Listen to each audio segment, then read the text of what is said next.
Hello students. Today we will discuss the topic of collection of data.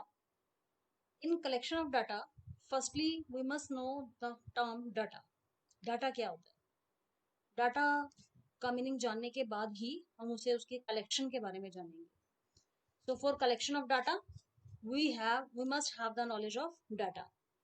Data are the collection of facts such as words, numbers, measurement. Data are the basic input to any decision making process. It means without data, we cannot go for any conclusion. We cannot make any decision. For making the decision, we need the data. Now the term data collection. Data collection is in fact the most important aspect of a statistical survey. हमें अपने statistical survey में data collection करना होता है. Data collect किए बिना हम processing नहीं कर सकते. The term data as used in statistics means quantitative data, as qualitative data does not play any role. Without the terms, without the numbers, without the quantitative figures, we cannot go for any conclusion. In other words, in data, we include that information which is capable of numerical expression. Numerical expression means हम उसे numbers में present कर सके, express कर सके, figures में हम उसे शो कर सके.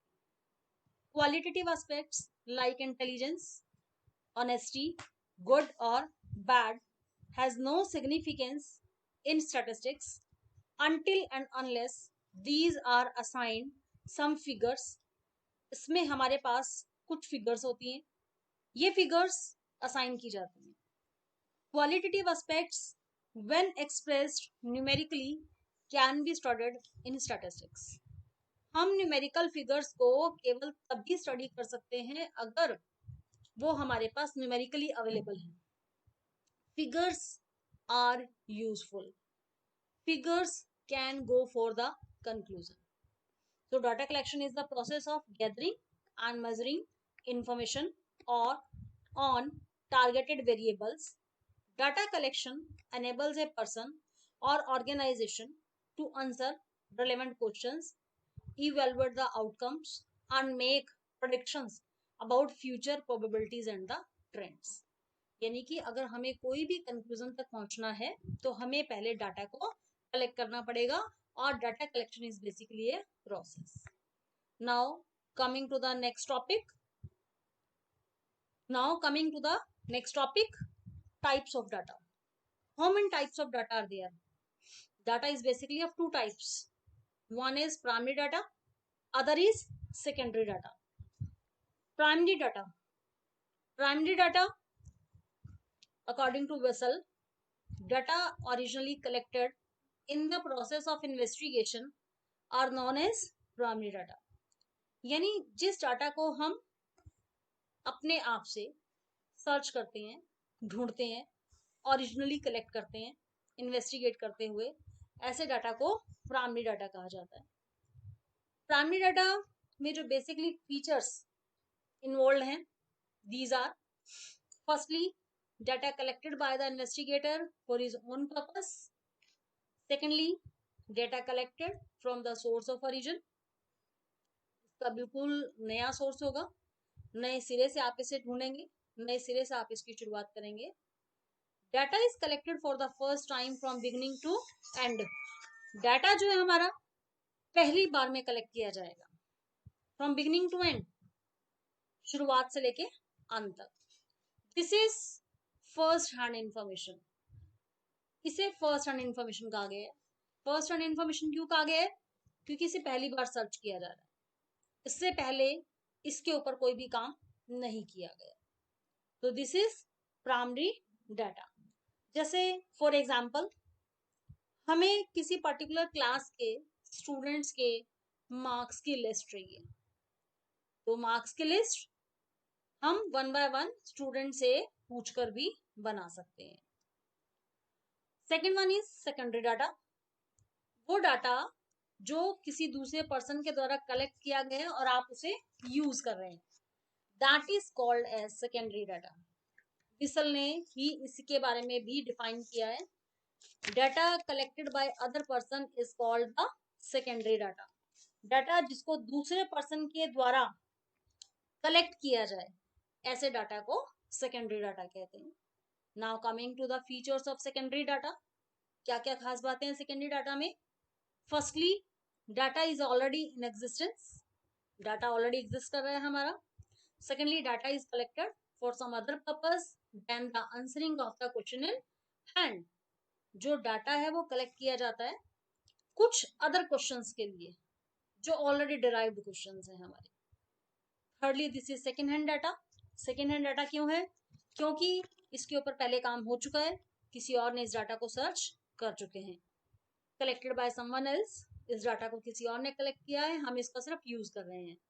Available in the form of published और अनपब्लिश्ड सोर्स, इस तरह का डाटा जो है वो पब्लिश भी हो सकता है, अनपब्लिश्ड सोर्स से भी हमें ये अवेलेबल हो सकता है। तो these are the features of secondary data. Now coming to the distinction between primary and secondary data. Primary and secondary data में क्या डिफरेंसेस हैं? डिफरेंस, जैसे हमने दोनों का मीनिंग पढ़ा, प्राइमरी डाटा भी हम जानते हैं, सेकेंडरी डाटा भी हम जानते हैं, दोनों ही डाटा में डिफरेंसेस हैं। डिफरेंसेस बहुत से कारण को लेकर हैं, जैसे कि firstly difference in originality. Primary data हमारा जो इसका नेचर है that is original in nature, और जो सेकेंडरी डाटा है this is already in existence, तो ये डाटा हमारा ओरिजिनल नहीं है। Primary data is original but secondary data is not original. Secondly, difference in the suitability of objectives. Primary data का जो ऑब्जेक्टिव है दैट इज डिफरेंट वन, जबकि secondary data का जो ऑब्जेक्टिव है that is different one. Primary data are always related to a specific objective of the investigator.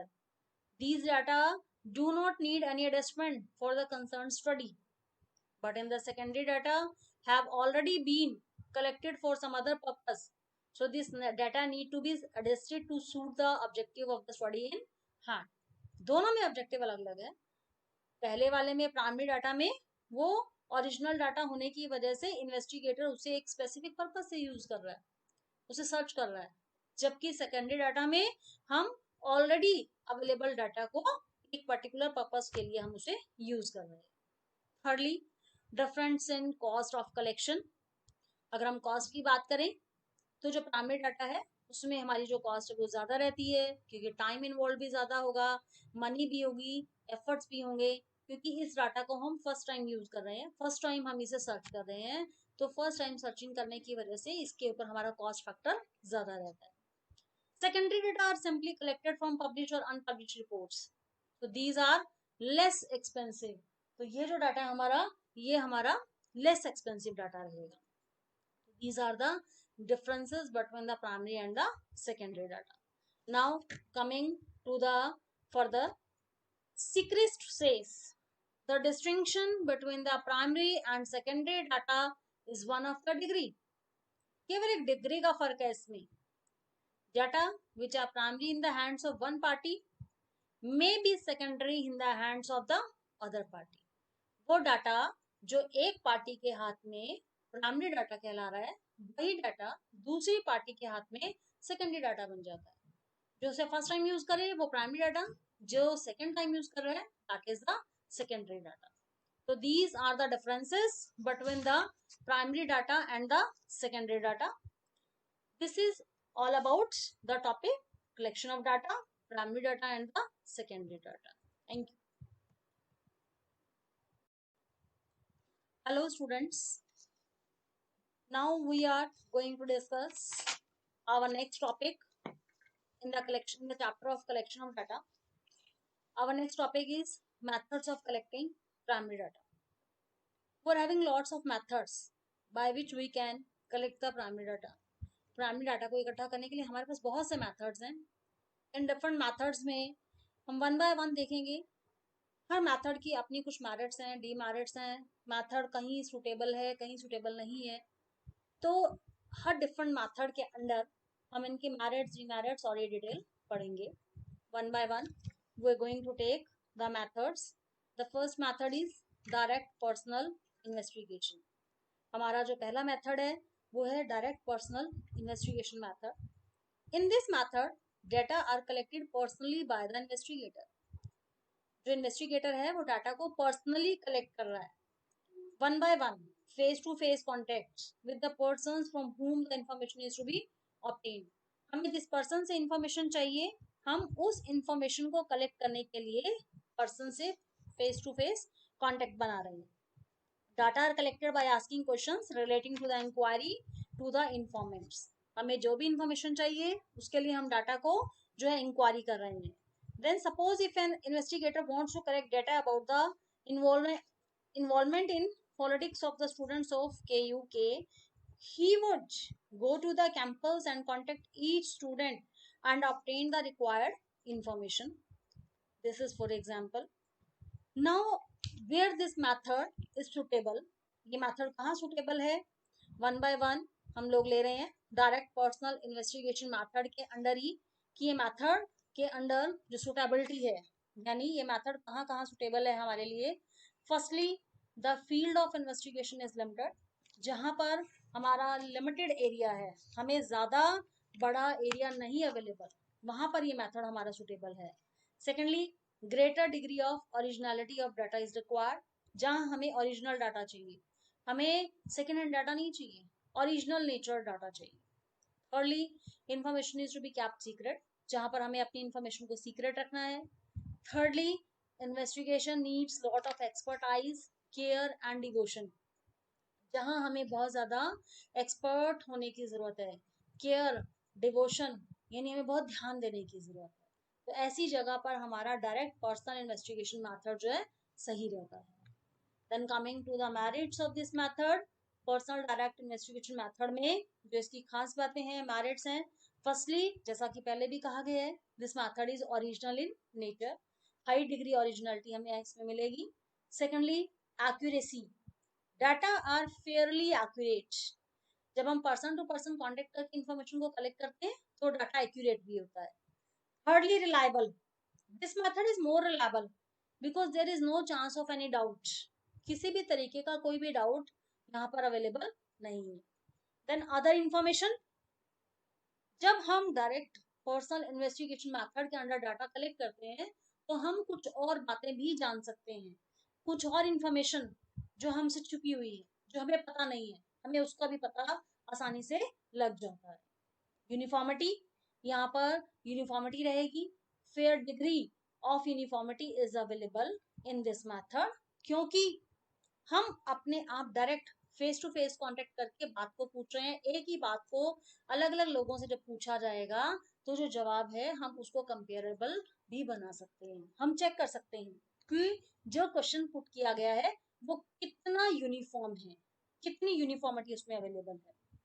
Flexibility, this method is fairly flexible because investigator can always make necessary adjustments in his set of questions according to situation.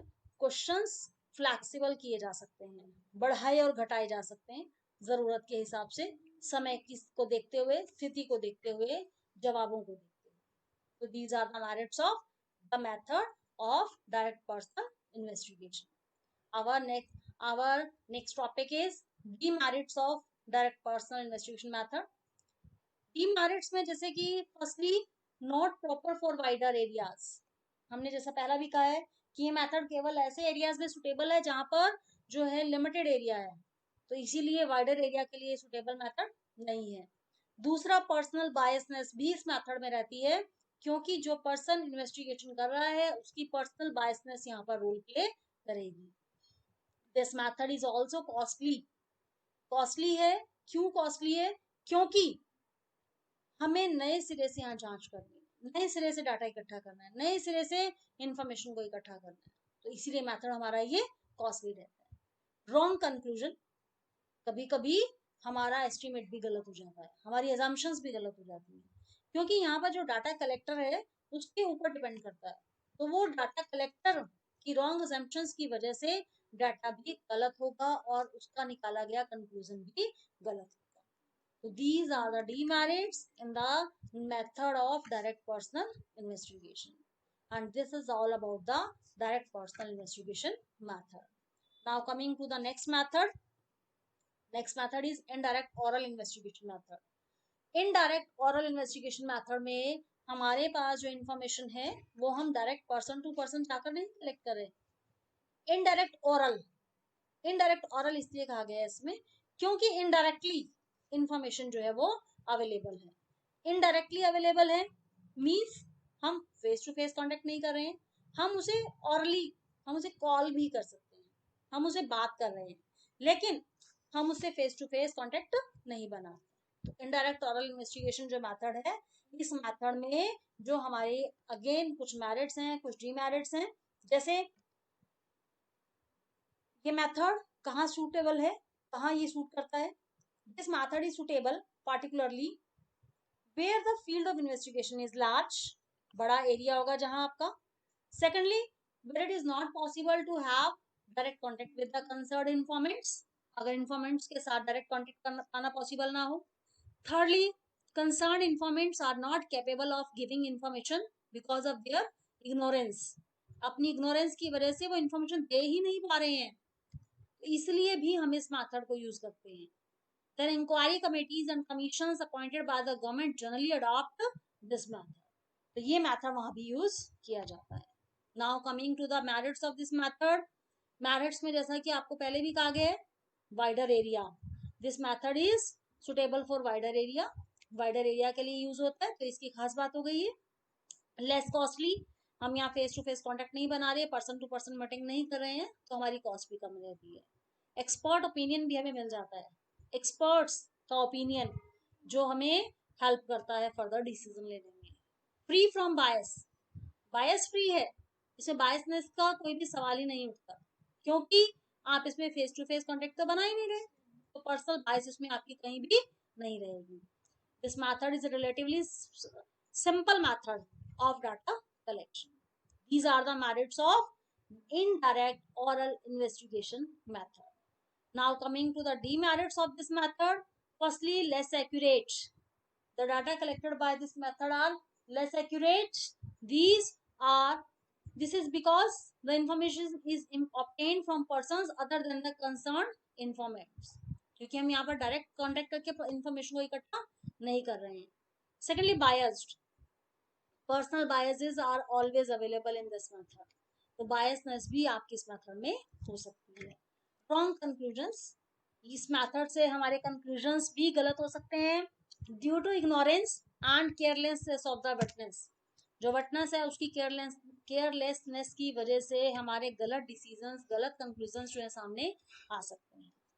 तो this is all about the second method, indirect oral investigation method. Now coming to the third method, the method is information from local sources और correspondents। जो हमारे local sources हैं, local correspondents हैं, जो different places पर available हैं, हम वहां से भी information collect कर सकते हैं। ये correspondent जो है information को collect करते हैं अपने ही वे में, अपने तरीके में, सेंट्रल ऑफिस से इंफॉर्मेशन ले लेते हैं जहां पर डाटा आपकी प्रोसेस की जाती है। बेसिकली न्यूज़पेपर एजेंसीज इस तरह के मेथड को अडॉप्ट करती हैं, गवर्नमेंट डिपार्टमेंट्स भी इस तरह के मेथड को अडॉप्ट कर सकते हैं क्योंकि लार्जर एरिया में मेथड आपका सुटेबल रहता है। नाउ सुटेबिलिटी, ये मेथड कहाँ कहाँ सुटेबल है। Firstly, accuracy of data is only modestly needed, जहां पर आपको डाटा की एक्यूरेसी चाहिए, या रेगुलर और कंटिन्यूस इंफॉर्मेशन चाहिए, या जो इन्वेस्टिगेशन एरिया हमारा लार्ज है, या बेसिकली ये information is to be use by journals, magazines, radio, TV etcetera, और अगर ये इंफॉर्मेशन आपकी यूज होती है तो this is the suitability of this method. Now coming to the merits of this method is economical, सस्ता पड़ता है, हमें ज्यादा खर्चा नहीं करना पड़ता, टाइम, एफर्ट्स, मनी कम से कम लगते हैं इसमें हमारे। देन वाइडर कवरेज, इस मेथड की कवरेज बहुत ही वाइडर है, ज्यादा एरिया आप इसमें कवर कर सकते हैं। कंटिन्यूटी, आपकी चेन बनी रहती है, सप्लाइंग ऑलमोस्ट रेगुलर इंफॉर्मेशन आपको मिलती रहती है। Suitable for special purpose, special purpose के लिए आपके इस मेथड को फॉलो किया जाता है, जिससे प्राइस कोटेशंस को हमें ग्रेन मार्केट में चेक करना है, डिफरेंट ग्रेन मार्केट्स में हमें चेक करते हुए हम इस मेथड को फॉलो अप कर सकते हैं। इसकी डीमेरिट्स, इस मेथड की डीमेरिट्स रहेंगी आपकी, जैसे लेस ओरिजिनलिटी, ज्यादा ओरिजिनल नहीं होगा, इसकी नेचर जो है वो, क्योंकि फ्रेश डाटा नहीं, क्योंकि ये जो डाटा है ये ओरिजिनल इन नेचर कम होगा, क्योंकि हम इसमें हेल्प ले रहे हैं। सेकेंडली लैक ऑफ यूनिफॉर्मिटी, एक जैसा नहीं होगा, बराबर नहीं होगा, सब जगह एक जैसा सिस्टम फॉलो इसमें नहीं हो रहा है। पर्सनल बायसनेस भी आपकी इस मेथड में रहती है। पर्सनल बायसनेस होने की वजह से ये मेथड की इंपॉर्टेंस उतनी ही कम हो जाती है। लेस एक्यूरेट, ज्यादा एक्यूरेट नहीं है ये method. Delay in collection, collection करने में भी इसमें हमें समय लगता है, प्रॉब्लम आती है, तो इसीलिए ये मेथड हमारा ज्यादा इम्पोर्टेंट हम लेकर नहीं चलते। This is all about the third method, जो हमारा मेथड था, that is information from local sources और correspondents. Now coming to the next slide, mailed questionnaire method. Mailed questionnaire method, इस मेथड में हम क्या करते हैं, हम एक लिस्ट ऑफ क्वेश्चंस बनाते हैं, इसको क्वेश्चनियर कहा जाता है। सर्वे किया जाता है, सर्वे में जो क्वेश्चनियर बनाया जाता है उस क्वेश्चनियर को हम बाय पोस्ट मेल कर देंगे। इसमें कुछ क्वेश्चंस हैं, और प्रोवाइड स्पेस फॉर आंसर्स और कवरिंग लेटर भी हम इसमें साथ में भेज देंगे, और हम जल्दी से इस क्वेश्चनियर को फिल करने की रिक्वेस्ट करेंगे, ताकि पर्टिकुलर स्पेसिफाइड टाइम में हमारा ये जो इन्फॉर्मेशन अवेलेबल हो जाए, और इस तरीके से जो हमारी इन्फॉर्मेशन है वो सीक्रेट भी रखी जाएगी। This is mailed questionnaire method. कहाँ सुटेबल है मेथड ये मेथड सुटेबल है जहां पर हमारा area of study is very wide. Secondly when the informants are educated, अगर पढ़े लिखे लोग हैं, मेल्स के बारे में जानते हैं, कंप्यूटर की नॉलेज रखते हैं, केवल तभी इस मेथड से डाटा कलेक्ट किया जा सकता है। Next coming to the merits. Merits की अगर बात करें, दिस मेथड इज इकोनॉमिकल, क्योंकि हम एक ही समय में इकट्ठे कई लोगों को इन्फॉर्मेशन भेज सकते हैं। This method is original, original है इन नेचर, ओरिजिनलिटी बनी रहती है इसमें, इसमें फेयरली रिलायबल है मेथड हमारा ये। Then wider area, this method can cover wider areas, एक ही समय में बहुत सारे लोगों को इकट्ठा मेल भेजा जा सकता है और फिर जवाब मंगाया जा सकता है। इस मेथड की कुछ डीमेरिट्स हैं। Demerits firstly lack of interest, लोग ज्यादा इंटरेस्ट नहीं लेते, ज्यादा इंटरेस्ट नहीं लेते, फुल डिवोशन के साथ इसके क्वेश्चंस के जवाबों को फिल नहीं करते। Secondly lack of flexibility, flexible नहीं है ये मेथड, इसमें हम चेंजेस नहीं कर सकते, जो एक बार बन गया क्वेश्चनियर तो उसके अकॉर्डिंगली आप जवाब मांग रहे हैं। थर्डली लिमिटेड यूज, ज्यादा लोग इस मेथड को यूज नहीं करते, बायस भी रहता है, क्योंकि जो क्वेश्चनियर बनाएगा, क्वेश्चनियर बनाते हुए वो बायसनेस को फॉलो कर सकता है। लेस एक्यूरेसी, ये मेथड हमारा ज्यादा एक्यूरेट भी नहीं है। So these are the demerits of mailed questionnaire method. Next, coming to the last method, schedules filled through enumerators. Enumerators के through जब schedules fill कराए जाते हैं.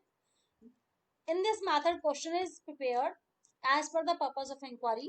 The questionnaires which are filled by the enumerators themselves by putting questions are called schedules. इनको fill कौन कर रहा है? The enumerators.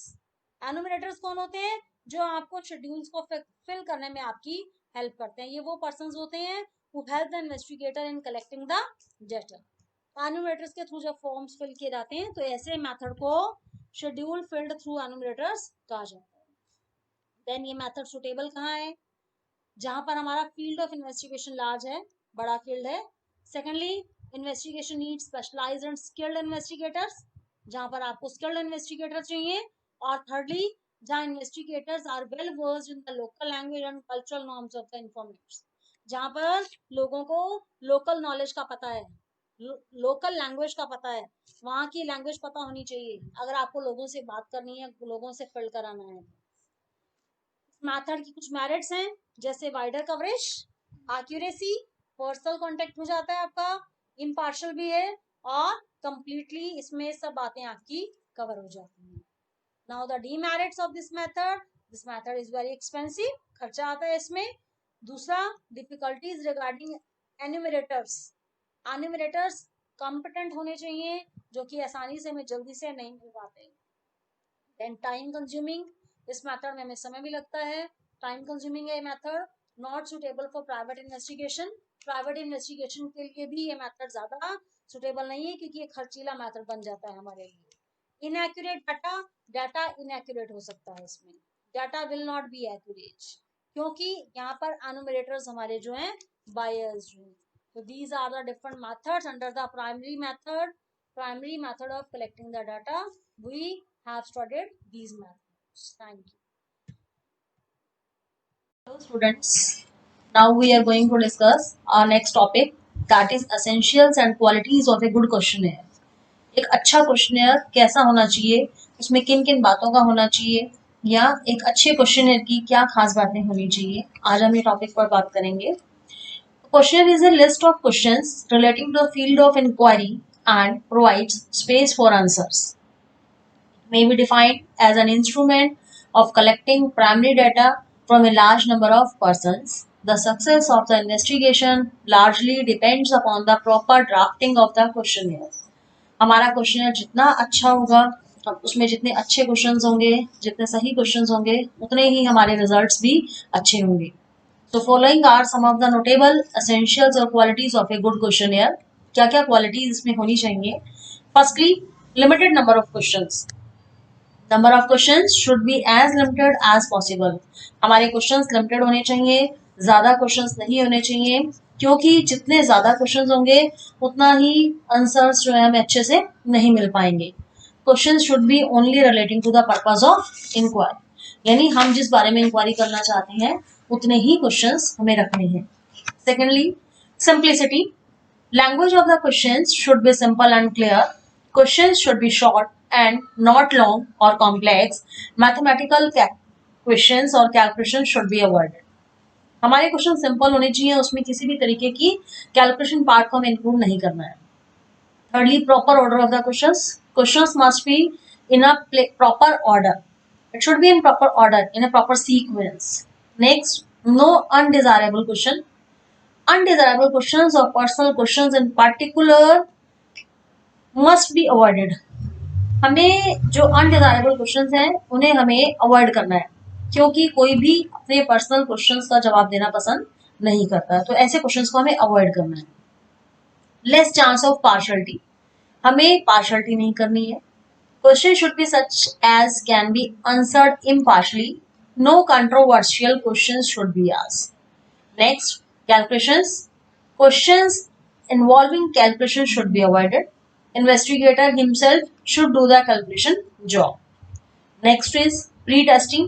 Before giving the questionnaire a final shape, it should be subjected to pre-test. Pre-testing should be there.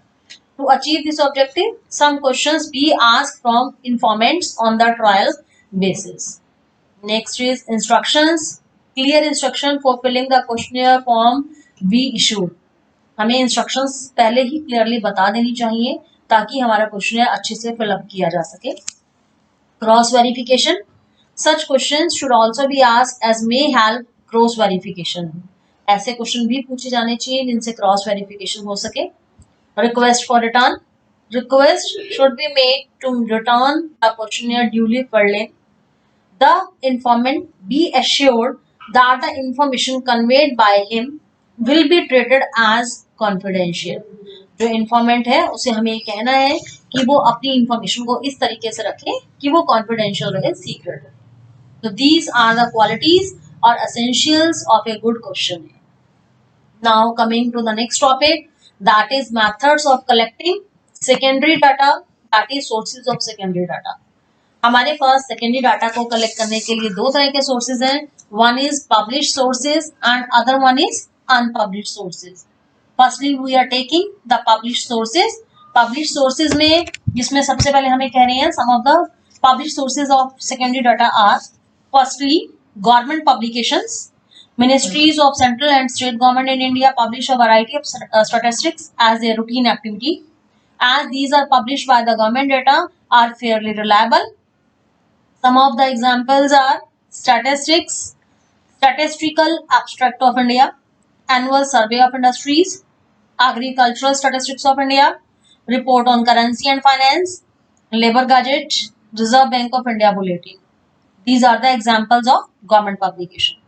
Second one is semi-government publication.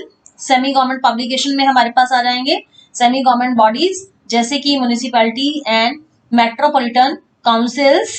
These publish data relating to education, health, birth and death, etc. These data are also fairly reliable and useful. Third one is reports of committees and commissions. Committees and commissions appointed by the government also furnish lot of statistical information in their reports. Finance Commission, Monopolies Commission, Planning Commission are some of the notable commissions in India which supply detailed statistical information in their reports. Next one is publication of trade associations.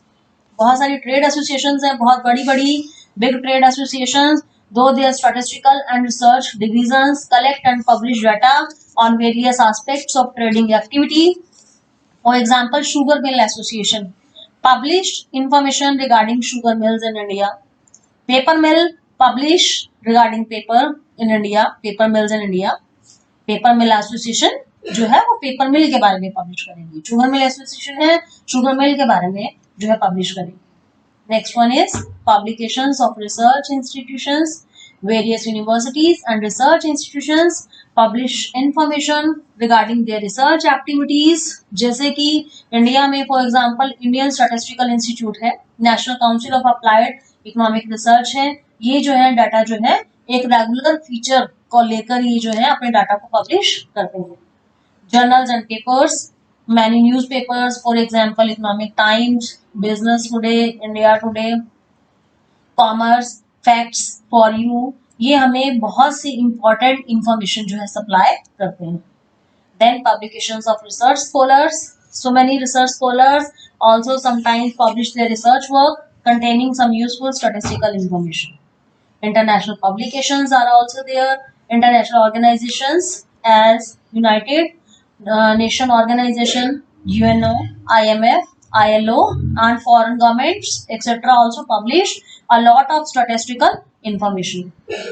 These are used as secondary data. So these are the examples, these are the sources of published sources of secondary data. Next one is unpublished sources. In unpublished sources, these data are collected by the government organizations and others, generally for their self-use or office record. These data are not published. These unpublished numerical informations are however used as secondary data. Now coming to the next topic, precautions in the use of secondary data. जब हम secondary data को use करते हैं तो उसमें हमारी जो precautions हैं, अब precautions हमें क्या क्या लेनी है? According to Kannor, statistics, especially other people's statistics, are full of pitfalls for the users. Some of the notable questions to be borne in mind while laying hands at the secondary data. जब हम secondary data को use करते हैं तो बहुत से questions हमारे दिमाग में आते हैं, जैसे कि whether the data are reliable, data reliable है या नहीं, whether the data are suitable for the purpose of inquiry, data inquiry के पर्पस से सुटेबल है या नहीं, whether the data are adequate, data adequate है या नहीं. In order to assess the reliability, suitability and adequacy of the data, following points must be kept in mind. For example, ability of the collecting organization, objective in its scope, what is the method of collection and what is the time and conditions of collection, what is the definition of the unit, unit किस तरह की है, किस unit को लेकर आप काम कर रहे हैं. Then what is the accuracy, क्योंकि एक्यूरेसी को हमें ध्यान में रखना है. Accuracy of data should also be check if the available data do not confirm to the high degree of accuracy, कि हमारा जो डाटा है हाई डिग्री ऑफ एक्यूरेसी उसमें है या नहीं. तो these are the precautions to be kept in mind while using the data, secondary data. Now last we say in short, as said by Bowley, it is never safe to take published statistics at their face value without knowing their meaning and limitations. In using secondary data, the above precautions must be taken. हमें blindly secondary data को use नहीं करना है, हमें secondary data को mold करके हम उसे use कर सकते हैं, उसमें changes कर सकते हैं if it is required as per the situations or the conditions. Thank you. This is all about the chapter of the collection of data.